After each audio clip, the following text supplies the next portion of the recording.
Tentang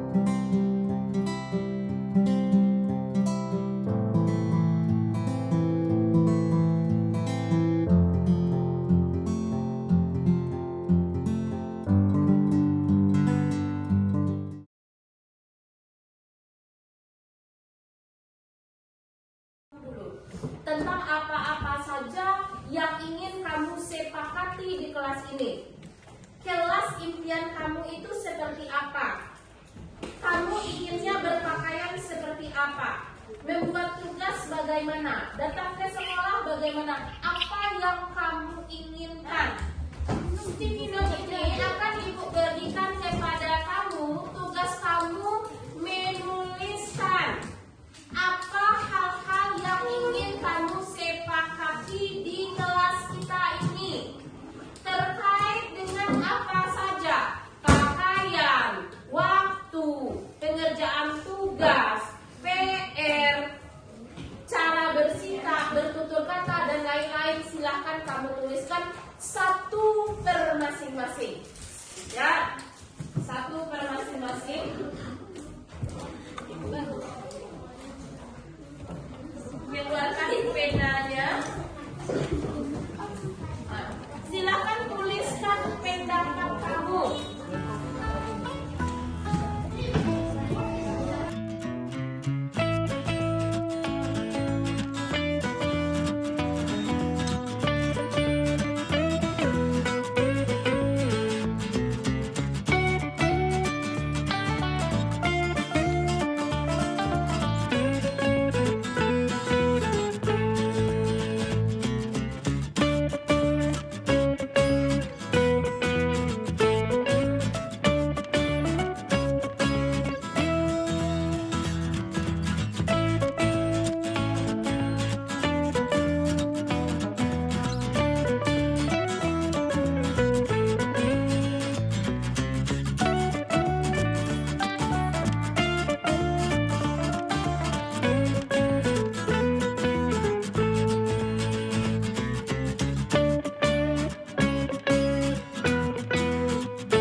Kita cari yang sama yang berkaitan dengan tugas. Ini piket, ya. Piket bersama-sama dan pulang bersama-sama. Kalau ada yang tidak piket 1 minggu. Ini berkaitan dengan tugas dan tanggung jawab, ya. Ibu samakan karena berkaitan dengan tugas. Kalau kita kaji lagi, tugas itu berkaitannya dengan sikap atau nilai apa? Nilai apa itu? Tugas, melaksanakan tugas berkaitan dengan nilai apa? Nilai apa? Kedisiplinan, tanggung jawab, sosial, dan lain-lain apa? Tanggung jawab. Nanti yang berkaitan dengan tanggung jawab kita kumpulkan di sini dulu.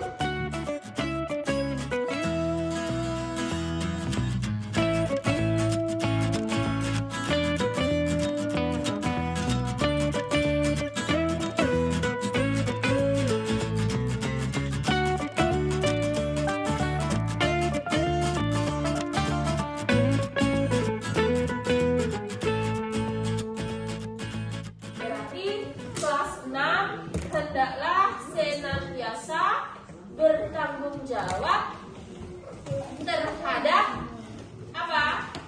Tugas dan kewajiban. Apakah pikir termasuk kewajiban kamu?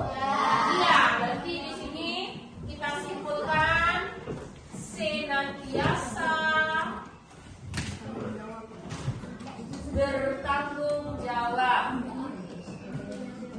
Yang kedua, kedua, berkaitan dengan ambil dulu nih, berperilaku yang sopan terhadap orang lain. Kita kelompokkan kembali ya, tentang sopan santun.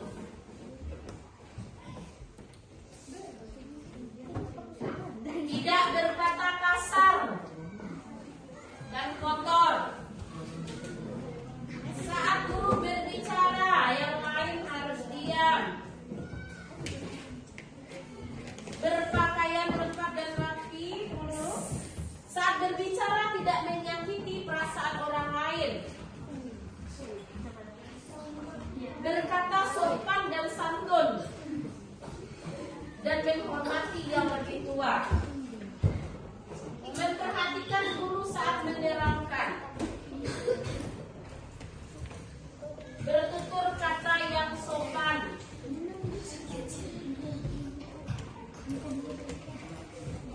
Tidak boleh mencemooh guru ketika bicara. Tidak boleh berbicara saat guru menerangkan pelajaran. Menghormati guru yang sedang mengajar. Tidak mengobrol saat guru mengajar. Nah, tidak boleh ketawa-ketawa kalau guru menerangkan pelajaran. Ini juga satu hal yang sama. Kira-kira kalau orang lain bicara, kalau guru bicara, tidak boleh berkata kotor dan lain-lain, ini berkaitan dengan sikap apa? Perilaku, sopan santun. Kalau guru berbicara kamu mencemooh, apakah kamu sudah menghargai guru? Tidak. Berarti kita dapatkan yang kedua, kita harus senantiasa saling menghargai guru orang lain. Kalau sudah orang lain berarti guru iya, penjaga sekolah iya, teman sebaya iya, adik kelas iya. Sepakat dengan ini? Sepakat? Sepakat untuk saling menghargai? Sepakat. Kemudian lagi kita lihat yang berkaitan berpakaian lengkap. Nah, kumpulkan pula. Berpakaian lengkap, tidak melanggar pakaian, berpakaian dengan lengkap dan rapi. Yang berkaitan dengan peraturan, tidak melanggar aturan kelas. Kita cari yang berkaitan dengan peraturan.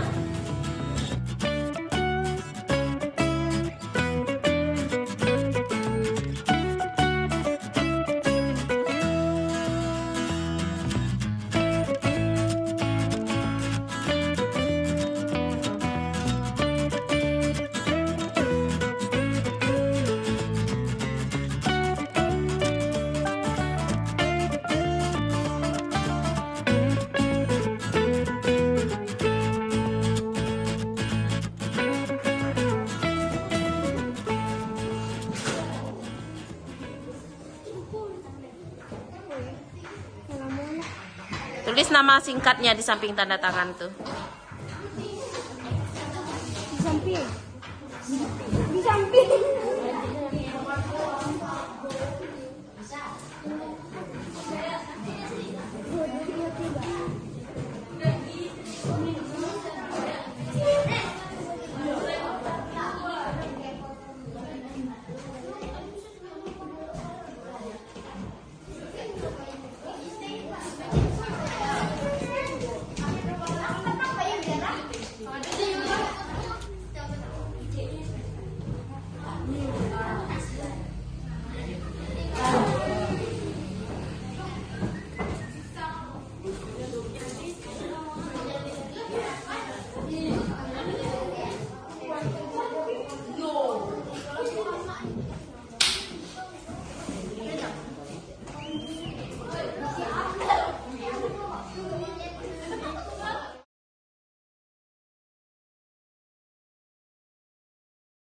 Assalamualaikum warahmatullahi wabarakatuh. Waalaikumsalam warahmatullahi Puji dan syukur kita ucapkan kehadirat Allah Subhanahu wa taala, yang mana karena rahmat dan berkahnya lah kita dapat berkumpul di kelas 6 ini dalam rangka pengemasan budaya positif di sekolah. Kemudian tidak lupa pula salawat beriring salam kita persembahkan kepada Nabi besar kita Muhammad Sallallahu Alaihi Wasallam yang telah membawa kita dari zaman yang penuh dengan kebodohan hingga pada zaman yang penuh dengan ilmu pengetahuan seperti saat sekarang ini. Sebelumnya saya ucapkan terima kasih banyak kepada rekan-rekan sejawat yang telah memberikan waktu dan kesempatan kepada saya dalam rangka pengembasan budaya positif di sekolah. Ada beberapa konsep dari budaya positif yang ingin saya sampaikan kepada teman-teman semuanya, dan konsep-konsep budaya positif ini nantinya akan sangat berguna bagi kita dalam menghadapi siswa-siswa kita di sekolah maupun dalam bergaul antar sesama guru. Konsep yang pertama adalah perubahan paradigma belajar stimulus respon melawan teori kontrol. Kemudian yang kedua tentang disiplin positif, yang ketiga tentang motivasi perilaku manusia, kemudian tentang keyakinan kelas, kebutuhan dasar manusia, 5 posisi kontrol, dan segitiga restitusi. Ketujuh poin konsep dari budaya positif ini nantinya akan sangat berperan penting dalam membangun budaya positif di sekolah kita.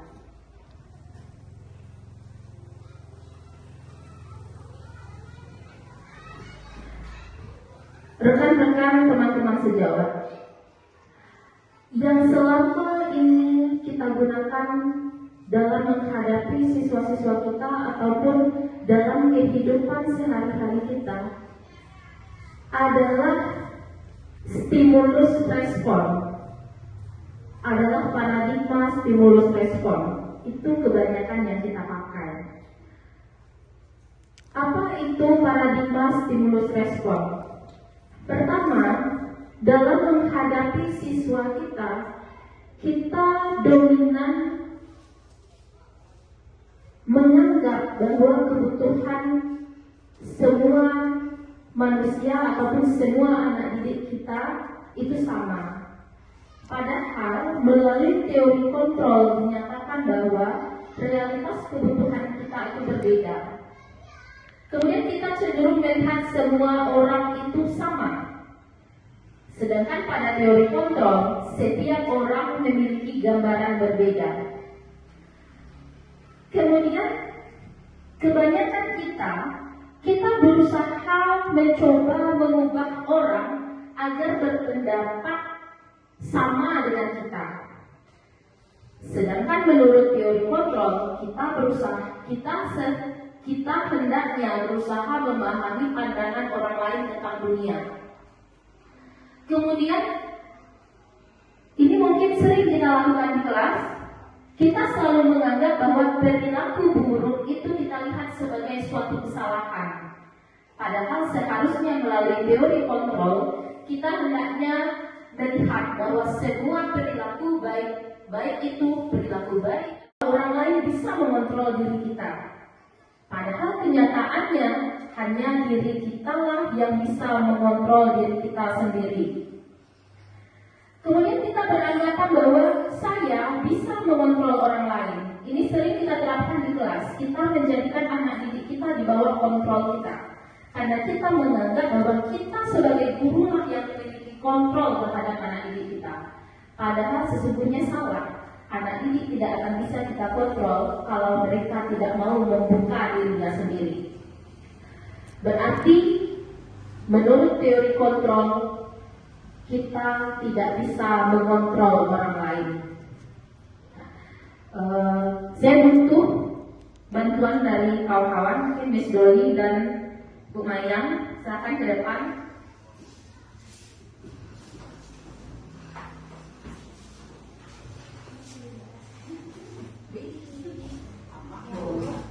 Coba Miss Dolly tutup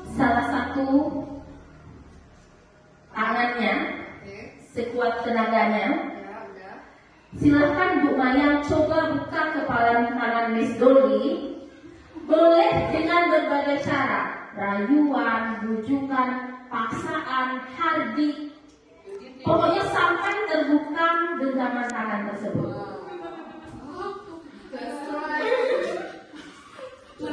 Silakan dimulai. Miss Dolly. Iya. Cincinnya cantik deh. Iya. Buka dong. Aduh. Wow. Buka dong, Miss. Miss.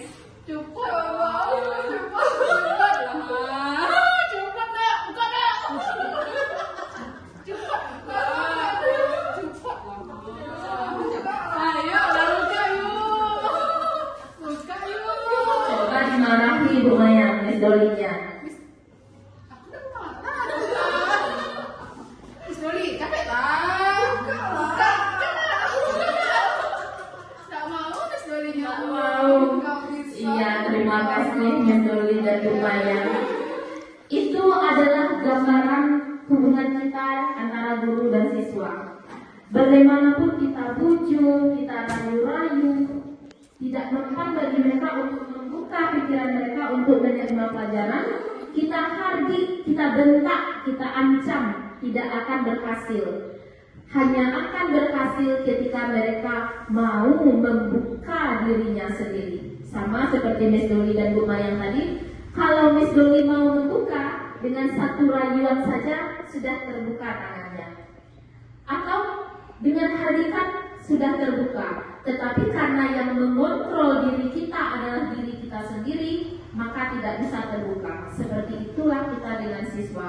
Kalau siswa tersebut tidak mau membuka pikirannya untuk menerima pelajaran dari kita atau menerima apa yang kita sampaikan, maka tidak akan bisa. Berarti teori kita tentang guru yang memegang kontrol di dalam kelas itu salah. Yang memegang kontrol adalah diri kita sendiri. Kemudian pemaksaan ada pada saat bujukan gagal. Ini yang kita lakukan selama ini. Ketika kita bujuk-bujuk anak kita, mereka tidak mau, akhirnya keluarlah pemaksaan. Kalau kamu tidak mau begini, hukumannya begini. Itu sudah masuk pada pemaksaan. Padahal menurut teori kontrol, kolaborasi dan konsensus ini adalah kesepakatan menciptakan pilihan-pilihan baru. Berarti sebenarnya kita tidak boleh melakukan pemaksaan. Yang bisa kita lakukan adalah memberikan pilihan-pilihan kepada siswa dan mereka yang memilih langsung. Kemudian model berpikir menang kalah. Ini paling sering kita terapkan. Ketika murid kalah mau menuruti keinginan kita, guru menang, kita merasa puas. Padahal melalui teori kontrol, model berpikir yang harus kita terapkan itu adalah menang-menang. Guru menang dan siswa pun harus merasa menang. Bahwa ketika siswa ataupun semua warga di sekolah ini melakukan suatu perilaku, itu sesungguhnya didasarkan oleh 3 motivasi. Motivasi yang pertama adalah untuk menghindari ketidaknyamanan atau hukuman. Ini tingkat terendah dari motivasi ketika siswa kita melakukan sesuatu ataupun diri kita sebagai guru. Mungkin kita melengkapi ADM selama ini karena takut kepada kepala sekolah, takut kepada pengawas. Berarti kita berada pada tingkat motivasi level paling rendah. Ketika siswa kita mengerjakan tugas karena takut pada guru, berarti mereka masih berada pada motivasi level rendah. Jadi motivasi ini untuk menghindari hukuman-hukuman. Sebenarnya mereka sedang menghindari permasalahan yang mungkin muncul dan berpengaruh secara fisik, psikologis. Artinya mereka hanya melakukan itu bukan keinginannya, tapi hanya sekedar menghindari hukuman. Kemudian yang kedua, motivasinya untuk mendapatkan imbalan atau penghargaan dari orang lain. Ini baru level tingkatan sedikit dari hukuman. Nah, di dalam budaya positif, hukuman dan penghargaan atau hadiah sama buruknya. Kenapa? Karena siswa-siswa masih melakukan sesuatu berdasarkan apa yang mereka inginkan. Ketika kita melakukan hukuman, mereka melakukannya karena takut pada hukuman. Ketika kita memberikan penghargaan atau reward, mereka melakukannya karena mereka menginginkan penghargaan atau reward. Sehingga nanti ketika penghargaan itu tidak ada lagi, motivasi mereka hilang kembali. Mana seharusnya motivasi yang kita terapkan di sekolah? Adalah motivasi yang ketiga, yaitu untuk menjadi orang yang mereka inginkan dan menghargai diri sendiri dengan nilai-nilai yang mereka percaya. Motivasi ketiga inilah yang harus kita gali dari siswa-siswa kita. Anak kita ketika mereka melanggar, misalnya mereka tidak pakai topi, mereka tidak pakai dasi, dan motivasinya karena takut kepada kita, mereka pakai di depan kita. Tetapi besoknya atau sesudah itu tidak ada guru, mereka akan buka kembali atau mereka tidak peduli lagi dengan apa-apa yang kita sampaikan. Nah, orang dengan motivasi ini, mereka tidak takut dengan hukuman dan mereka tidak mengharapkan imbalan. Mereka biasanya bertanya, akan menjadi orang yang seperti apa bila saya melakukannya. Mereka melakukan sesuatu karena nilai-nilai yang mereka yakini dan hargai. Dan mereka melakukannya karena mereka ingin menjadi orang yang melakukan nilai-nilai yang mereka yakini tersebut. Inilah yang kita sebut motivasi intrinsik. Motivasi yang muncul dari dalam diri kita sendiri. Salah satu contoh, ibu-ibu, biasanya kalau kita memakai kendaraan bermotor, ketika kita takut pada polisi, ya, kita berhenti di lampu merah. Karena kita takut. Berarti motivasi kita masih berada pada tahap 1. Kita lupa bahwa sebenarnya berhenti di lampu merah itu untuk menghindari kecelakaan dan untuk keselamatan diri kita serta diri kita nantinya. Disiplin positif ini apa, Bapak Ibu? Disiplin positif ini adalah disiplin yang tidak memaksa, disiplin yang tidak memberikan hukuman ataupun tidak memberikan penghargaan. Disiplin yang terbentuk karena memang dari dalam hati mereka terbentuk motivasi intrinsik, keinginan dari dalam hati mereka sendiri. Nah, apa tujuannya? Menanamkan motivasi untuk menjadi orang yang mereka inginkan. Ketika mereka telah memiliki motivasi tersebut, maka akan berdampak jangka panjang. Nah, di program Guru Penggerak itu disampaikan kenapa sumber daya manusia kita sekarang rendah. Ketika ada polisi, orang-orang takut, tidak ada polisi, kembali lagi melakukan pelanggaran karena motivasi mereka masih belum motivasi intrinsik, hanya berdasarkan takut pada hukuman ataupun mengharapkan penghargaan. Kemudian yang kedua, untuk menerapkan budaya positif, kita harus membuat keyakinan kelas. Ya, mengapa keyakinan kelas? Mengapa tidak peraturan kelas saja?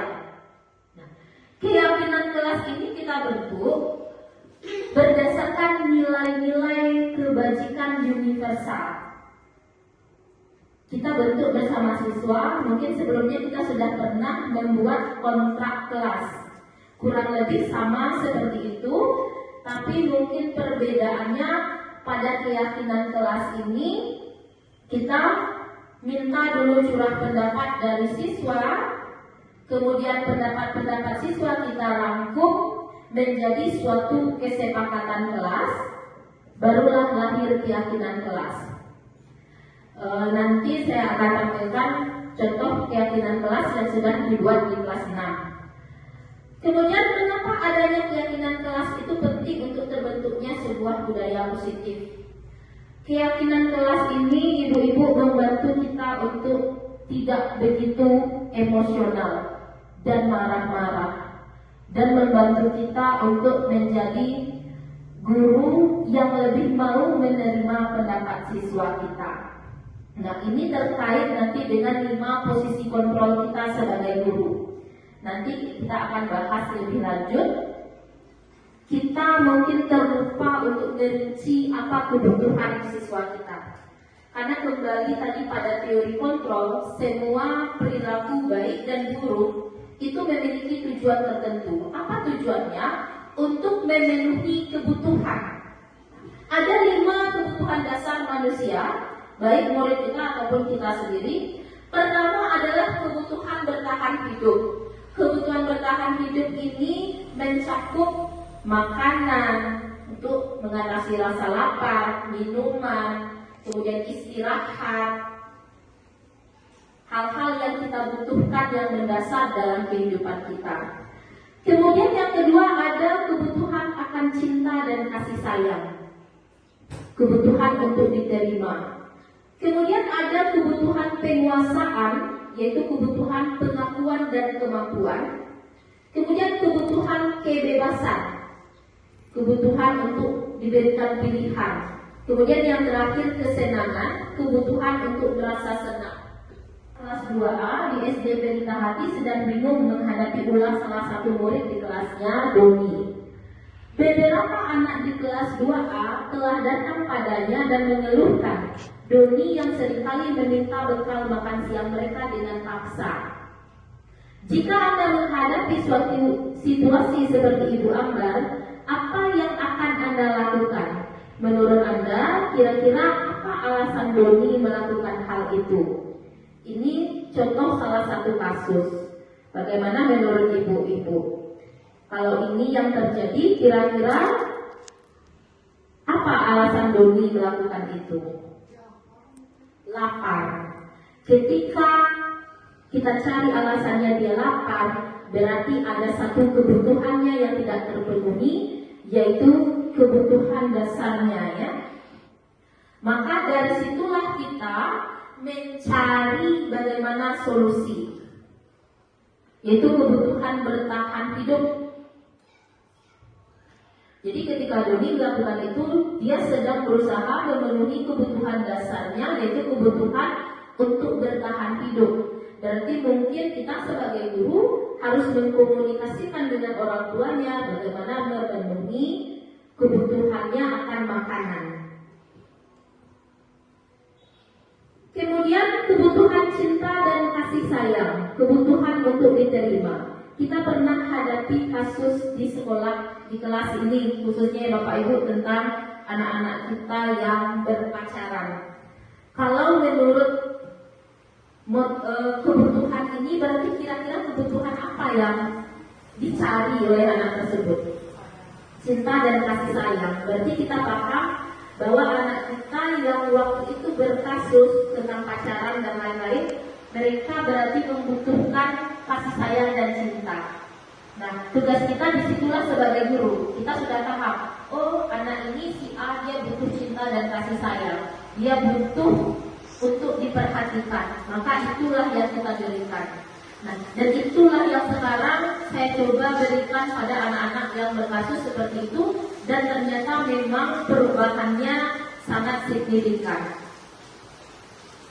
Karena temannya jadi memperhatikan dia, berarti dia mencoba memenuhi kebutuhan dasarnya akan cinta dan kasih sayang. Ini sering kita temukan di kelas ya ibu-ibu, anak-anak yang suka cari perhatian. Berarti mereka gelas atau cupnya untuk cinta dan kasih sayang itu kosong. Kitalah yang harus mengisinya. Kemudian ini kebutuhan penguasaan. Apabila Doni menjawab dia merasa hebat karena temannya jadi takut dengan dia, berarti dia membutuhkan kekuasaan. Contoh, tetap dari kelas ini ada satu anak yang mungkin merasa senang ketika dia ditakuti oleh teman-temannya. Berarti anak tersebut berusaha memenuhi kebutuhannya akan penguasaan. Agar caranya memenuhi kebutuhan itu tidak menjadi negatif, disitulah kita ambil anak tersebut. Misalnya dia menjadi ketua kelas, dia menjadi ketua keamanan, dia menjadi orang yang kita andalkan. maka sikapnya yang tadi melenceng tersalurkan di jalan yang positif. Kemudian ada kebutuhan akan kebebasan. Dari kasus tadi, kalau jawaban Doni karena dia merasa bosan, makanya dia ambil bekal temannya, berarti dia membutuhkan kebebasan, pilihan-pilihan. Anak yang membutuhkan kebebasan, kita di kelas harus memfasilitasinya dengan kebebasan. Misal, mereka tidak suka duduk terdekat di kursi, kita beri kebebasan, mungkin kita gelar tikar, kemudian bisa belajar sambil duduk lesehan dan lain-lain. Biasanya anak yang kebutuhannya akan kebebasan ini, mereka suka diberikan pilihan-pilihan. Tidak menerima kalau kita dikte, mereka harus begini, harus begitu. Ya, ini sering kita temui nih, kenapa kamu ganggu temanmu? Isek bu, main-main senyum bergerak senyum, berarti anak tersebut butuh kesenangan. Nah, dia butuh kesenangan, berarti dia butuh bermain, tertawa. Bagaimana lagi kita memfasilitasi agar anak tersebut kebutuhannya terpenuhi. Nah, jadi kembali ke teori kontrol, sebenarnya kita tidak boleh menyalahkan semua perilaku anak didik kita. Karena semua yang mereka lakukan sesungguhnya adalah nalurinya sebagai manusia untuk memenuhi kebutuhannya. Kemudian kembali lagi untuk memenuhi kebutuhan siswa-siswa kita, ada beberapa posisi kontrol yang sebenarnya mungkin kebanyakan sudah kita lakukan, sudah kita terapkan. Nah, jadi menurut Diane Dawson ada 5 posisi kontrol yang diterapkan seorang guru. Ada penghukum, pembuat orang merasa bersalah, teman, monitor atau pemantau, dan manajer. Ketika kita berada pada posisi kontrol penghukum, seorang penghukum bisa menggunakan hukuman fisik maupun verbal. Orang-orang yang menjalankan posisi penghukum senantiasa mengatakan bahwa sekolah memerlukan sistem atau alat yang dapat lebih menekan murid-murid lebih dalam lagi. Guru-guru yang menerapkan posisi penghukum akan berkata, patuhi aturan saya, atau awas, kamu selalu saja salah, pasti selalu yang terakhir selesai.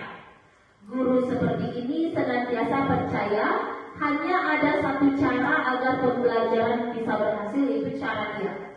Kita merasa diri kita lah yang mengontrol, dan ketika murid kita tidak melakukan sesuai keinginan kita, kita memberikan hukuman, baik itu secara verbal ataupun secara fisik.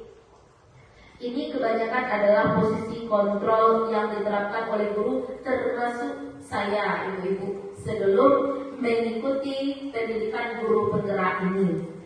Selama ini kita sering berkata, awak jo baru, ndak jo pakai topi. Ya, sering kita katakan seperti itu. Kenapa? Karena mungkin kita terbiasa menganggap bahwa diri kita sebagai guru dan kita yang mengontrol.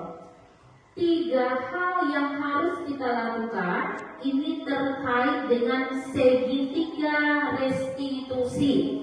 Jadi ibu-ibu sekarang untuk menyelesaikan masalah murid-murid kita tidak menggunakan lagi cara-cara jahiliyah zaman dulu. Kita menggunakan segitiga restitusi namanya. Ada 3 tahap yang harus kita lakukan dalam segitiga restitusi. Pertama, ketika kita mendapati anak-anak kita yang membuat masalah, kita harus menstabilkan identitas mereka terlebih dahulu. Dalam segitiga restitusi, kita tidak boleh menegur anak di dalam kelas. Contoh, ketika anak datang terlambat, kita sampaikan, anak akan minta izin untuk masuk.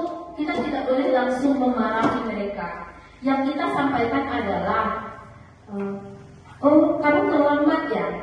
Ibu yakin kamu punya alasan kenapa kamu terlambat. Nanti kita ngobrol ya setelah pulang sekolah. Jadi anak tidak dirugikan, mereka tetap masuk belajar dengan pikirannya yang tidak tersakiti oleh ucapan-ucapan kita. Baru setelah pulang sekolah kita panggil anak tersebut tidak di hadapan teman-temannya. Apa yang kita sampaikan terlebih dahulu itu menstabilkan identitas. Cara menstabilkan identitas, kita menyampaikan pada anak dulu bahwa kita tidak menyalahkan mereka. Bisa dengan kalimat-kalimat ini, berbuat salah itu tidak apa-apa. Tidak ada manusia yang sempurna. Ibu juga pernah melakukan kesalahan seperti itu. Kita bisa menyelesaikan ini. Ibu tidak mencari siapa yang salah, tapi ibu ingin mencari solusi dari permasalahan ini. Kamu berhak merasa begitu. Apakah kamu sedang menjadi teman yang baik bagi dirimu sendiri? Contoh ketika Anda anak berkelahi, kita biasanya langsung menyerang dengan kesalahan-kesalahannya. Padahal sebenarnya seharusnya melalui segitiga restitusi yang kita sampaikan adalah ibu paham kenapa kamu berkelahi. Ketika anak menyampaikan alasan mereka berkelahi, kita bisa sampaikan, oh iya, kalau itu terjadi pada ibu juga akan marah. Nah, ketika kita menstabilkan identitas, siswa akan terbuka. Mereka akan membuka dirinya karena mereka merasa bahwa kita hadir di situ bukan untuk menyalahkan mereka. Kemudian kita haruslah memvalidasi tindakan yang salah. Kita tanyakan dulu apa alasan mereka melakukan itu. Tanyakan apa alasannya, mengapa mereka melakukan itu. Kemudian baru kita tanyakan keyakinan. Misal ketika seorang anak berkelahi, kita berikan dulu menstabilkan identitas dengan menyampaikan bahwa tidak ada manusia yang sempurna. Kemudian mereka berhak untuk membela dirinya sendiri. Kita hargai karena mereka membela harga dirinya. Kemudian kita sampaikan mengapa mereka melakukan itu, apa keyakinan yang mereka langgar. Nah, jadi salah satu nilai keyakinan itu ada saling menghormati misalnya. Ketika kita sudah membuat keyakinan di kelas, mereka akan menyampaikan apa yang kamu langgar, nak? Nilai saling menghormati. Bagaimana cara memperbaiki pelanggaran itu?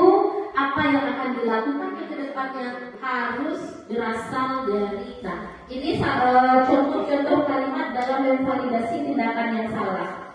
Padahal kamu bisa melakukan yang lebih buruk dari ini ya. Kamu pasti punya alasan mengapa melakukan hal itu. Kamu patut bangga pada dirimu sendiri karena kamu telah melindungi sesuatu yang penting buatmu. Kamu boleh mempertahankan sikap itu, tapi kamu harus mengembangkan sikap yang baru. Disitulah kita masuk bagaimana mereka seharusnya. Yang ketiga, menanyakan keyakinan bisa kita tanyakan dengan apa yang kita percaya di dalam kelas kita. Apa nilai-nilai umum yang telah kita sepakati? Apa bayangan kita tentang kelas yang ideal? Kamu mau jadi orang yang seperti apa ke depannya? Pertanyaannya sekarang, bagaimana cara kita sebagai guru untuk menanamkan disiplin positif kepada murid-murid kita tanpa hukuman, tanpa penghargaan?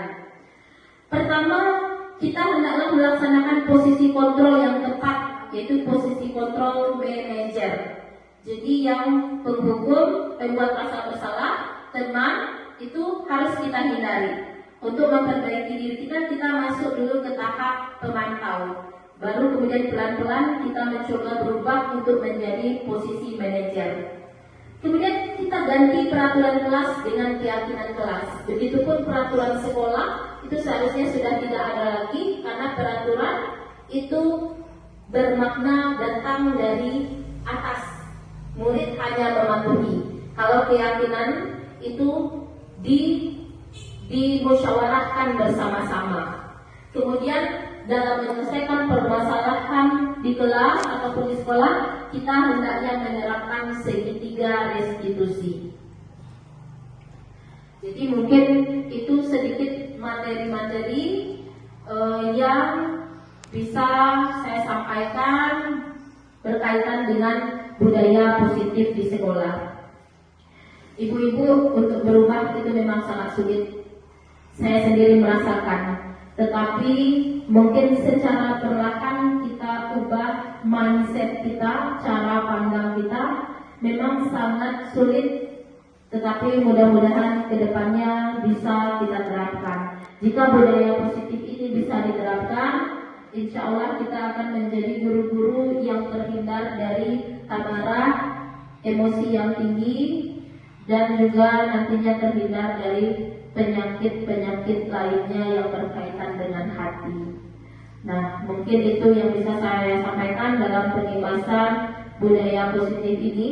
Atas perhatiannya saya ucapkan terima kasih. Assalamualaikum warahmatullahi wabarakatuh.